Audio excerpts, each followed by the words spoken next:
Hi, Gabby. Hi, Steve.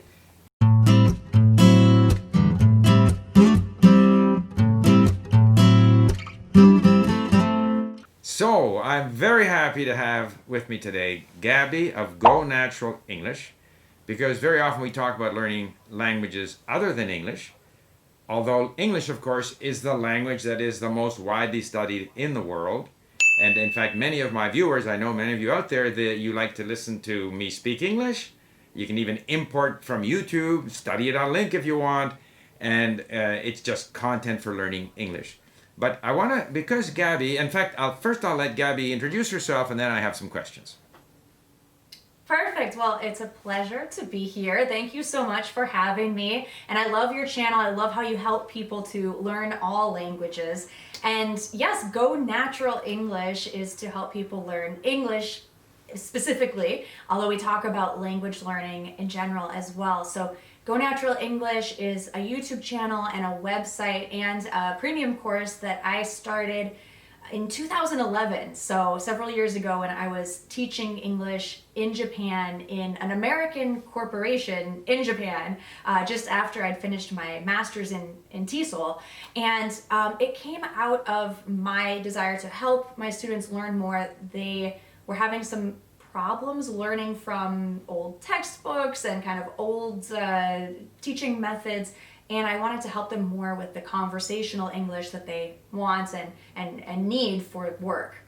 And you have quite a large number of subscribers, I believe.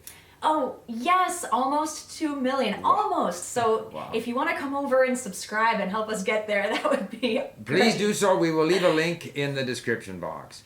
And Thank you so you much. may be aware that I like having these discussions with these language entrepreneurs who are helping people, via the internet to learn languages in ways that are different from the more traditional ways of learning languages.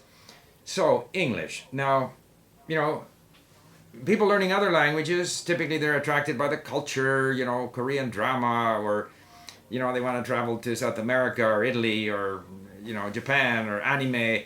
But English is more like it's a need. Like people need English. They have to have English if they want to go to school in North America or England or something, or they for their job. So what are some of the problems? If you were to try to identify problems, not so much with the language, we'll get into that later, but as people learning English, what are the obstacles that they face? Yeah, I think because it is seen as such a necessary task, English learning feels like something you have to do, whether you want to or not, and it loses some of its allure. It loses some of that. You feel like you have to do something, and then you don't want to do it. It's a problem because I think this comes from when we were forced to learn English, maybe in high school or college, or maybe now if you want to advance in your career, you feel like you have to do this, and you go to a class and they use kind of old teaching methods where you're expected to be perfect and listen to lectures and not get to speak very much, and then when you do speak, you make a mistake and your teacher says bad mistakes are bad, and you're left feeling like frustrated, like this is not fun, this is not something I want to do, but I have to do it.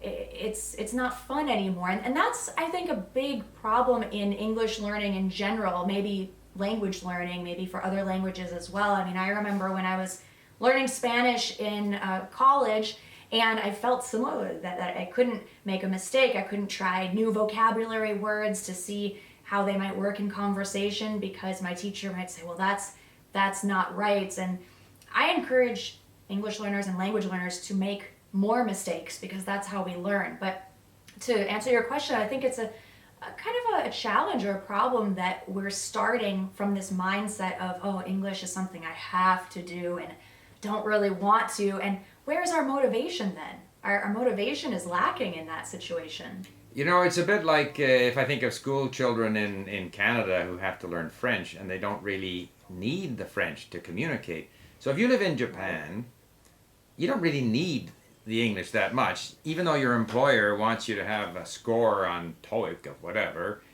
Mm-hmm. So why am I learning this? I don't. There's no one around me that speaks English. Why do I have to learn it? Like, How do you overcome that? Like most people learning English don't live, if we exclude the sort of immigrants in North America, most English learners don't need it on a daily basis, and they don't have an opportunity to use it on a daily basis. They might be in Brazil, they might be in Russia or somewhere, China, Korea. How do you overcome that? It's very frustrating because you don't need it on a daily basis and you don't hear it on a daily basis, but when you do need it, like in a business meeting or an interview, it's really important and it's so high pressure. So how do you overcome that? So a lot of it is mindset, because we've developed kind of a negative mindset around English, that mistakes are bad and I'll never be good at English. I can't speak English, this kind of mindset. A lot of English learners start a conversation saying, hi, my name is Gabby and my English is very poor, for example. And this is a very negative way to think about your skills, to think about English. And so the number one step, even though it may seem kind of silly, but the number one step is to break that mindset and decide, I can speak English. I will be a fluent English speaker. And yes, I'm deciding right now that this is my identity. I am an English speaker. Mm-hmm. Maybe I don't speak perfect English, but we don't need to tell people that. And we also don't need to focus on that. Instead, we can think, every day I'm improving a little bit. And that is how we start with a positive mindset. Of course, now after we change our mindset and start thinking more positively, then we can talk more about language acquisition. But the first step, so important and often overlooked, is your mindset and deciding, yes, I can speak English. And I think listening comprehension is extremely important, obviously. Mm-hmm. And in that regard, I should point out that I watched some of your videos, and you speak very, very clearly. And I try to speak clearly here. Obviously, not every native speaker speaks clearly. And eventually we have to get used to understanding people who don't speak so clearly. But while people are learning, it's an advantage to be able to access, the language spoken clearly. It doesn't have to be spoken slowly, but it should be at least spoken clearly. So I think that's a big plus at your channel. You speak at a normal speed, but you speak very, very clearly.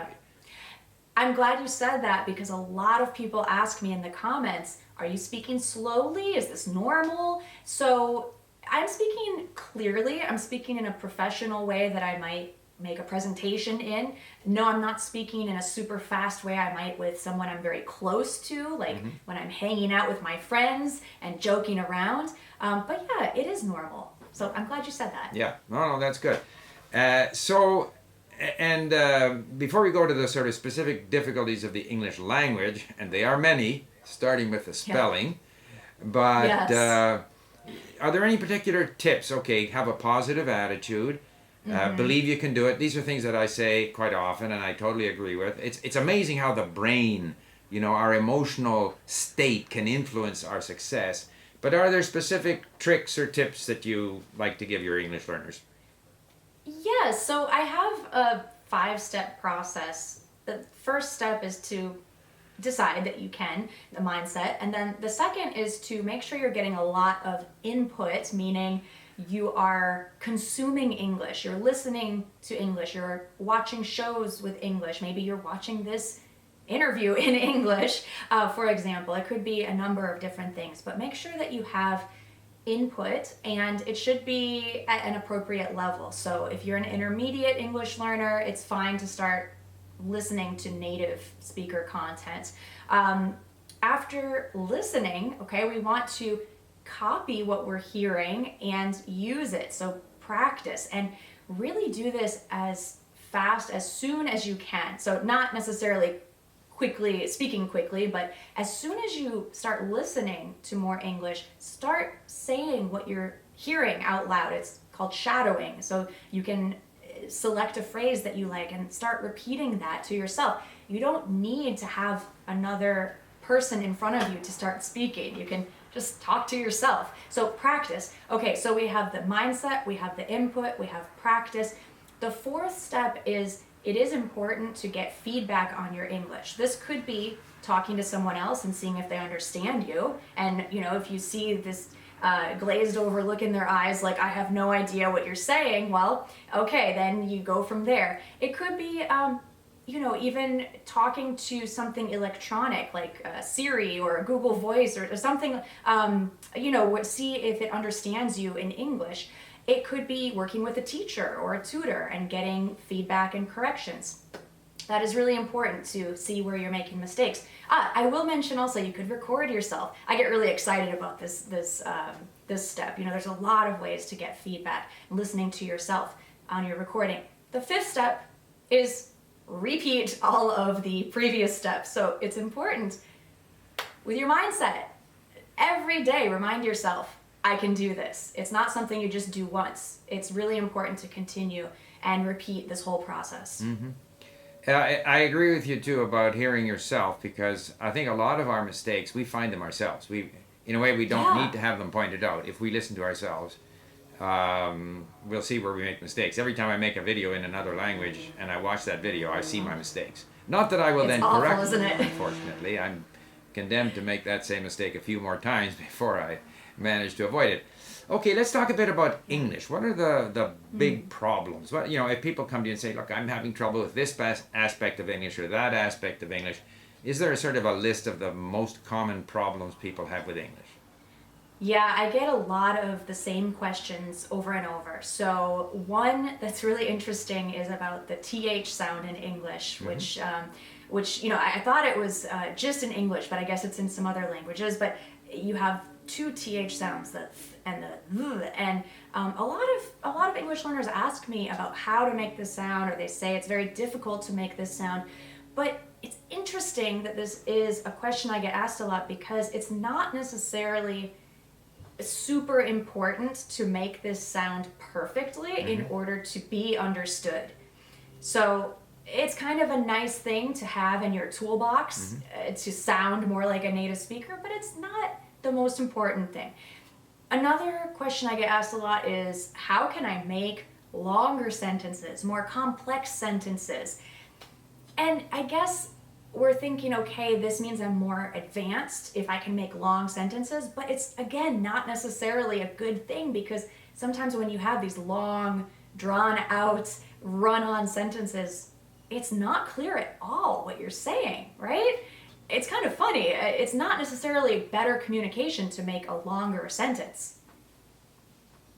Yeah, no, those are both and it's because writing is a great way to start outputting, and it's obviously easier to make shorter sentences.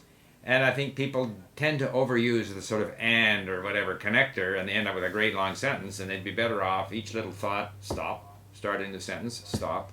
It's better from every point of view.